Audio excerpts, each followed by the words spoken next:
بسم اللہ الرحمن الرحیم۔ کلمہ طیبہ لا الہ الا اللہ محمد الرسول اللہ، یہ ہمارے عرف میں جو مشہور ہیں 6 کلمے، یعنی 6 کلمے جو مشہور ہیں، ان میں سے سب سے پہلا کلمہ لا الہ الا اللہ محمد الرسول اللہ ہے۔ اس کو جو بندہ بھی دل و جان سے پڑھتا ہے، اللہ رب العالمین اسے یہ شرف نصیب کرتے ہیں کہ وہ ایمان کے اندر، اسلام کے اندر داخل ہو جاتا ہے۔ اور جب اسلام کے اندر داخل ہوتا ہے تو اس کلمے کی برکت کی وجہ سے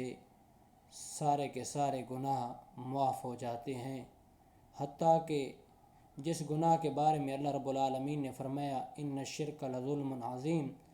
کہ شرک بہت بڑا ظلم ہے، وہ بھی معاف ہو جاتا ہے۔ تو جو بندہ اخلاص کے ذریعے پڑھے، جیسا کہ قرآن حدیث میں آتا ہے کہ مثلا ایمان کا اقرار آمنت باللہ کما ہوا باسمائہ و صفاتہ و قبلت جمیع احکامہ اقرار باللسان و تصدیق بالقلب۔ کلمہ پڑھنے سے انسان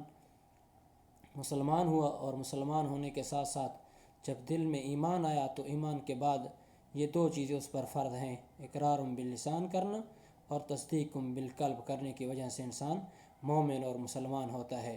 تو معنی ہے اللہ کے سوا عبادت پرستش کے لائق کوئی نہیں، معبود نہیں، کوئی حاجت روا نہیں، مشکل کشا نہیں، الا اللہ، مگر وہی اللہ ہے۔ محمد الرسول اللہ، محمد صلی اللہ علیہ وسلم اللہ کے رسول ہیں۔ یہ ہر مسلمان پر کلمہ پڑھنا فرض ہے، اور